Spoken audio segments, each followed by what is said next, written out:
Part 8 of the prosecution's closing argument in the Diddy trial, and in this part, prosecutor Slavic said that Diddy's staff and security enabled S trafficking. She also began going over the transportation for P charges against Diddy. She stated that Diddy arranged and paid for male escorts to travel for hotel nights with Jane.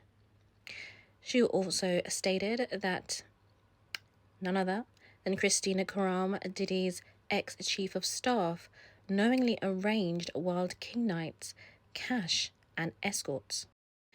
Let's go over this testimony in more detail. Let's go back to count 1 for a minute. While it was the defendant in the freak-offs, he had help. From KK, D-Rock, Fahim, they knew it was wrong. How did they facilitate? KK got strange men access to rooms the defendant and Cassie shared. KK got Clayton Howard, Dave access to the room. Jonathan Perez found the video of Cassie being intimate with an escort. He showed it to KK. She knew. Fahim saw it too. Fahim got substances to the defendant even during the freak-offs between sessions.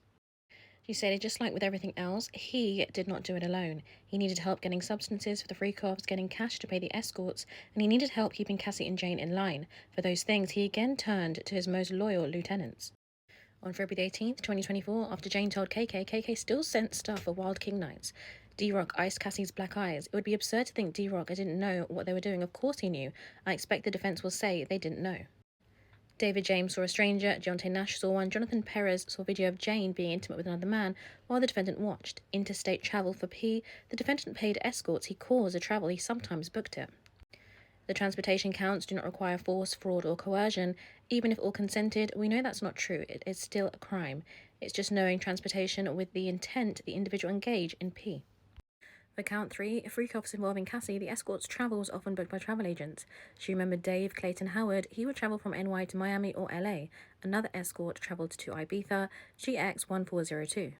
This was Jules Theodore at the London Hotel in NYC. The defendant asked for Jules' name for the ticket. The defendant's Amex showed he paid for a car. That's a $2,000 bill from the London Hotel. The defendant texted, "I will tip you." For what? Intimacy. For this incident alone, the defendant is guilty under count 3, but there's more Jules at the London Hotel starting at 7 a.m. Consider this, Paul going to Turks. The defendant says, "How should I pay?" He paid for Paul's travel to Turks for intimacy. Here, Reggie flew from Las Vegas to LA for intimacy. He is never tired. Jane sent $1,100 via Cash App. Here is a hotel folio, $4,000 of damage. The hotel staff found bodily fluids on the floor. It couldn't be clearer. Every time, KK helped arrange travel for the Wild King night. She was part of the crime. She may not have liked it, but she did it. KK set up travel for a Wild King night in Vegas. Combs' voice, the wildest Wild King night in Vegas. KK knows. Slavic said there is significant evidence that Christina Karam knew what was happening in the hotel rooms when she helped plan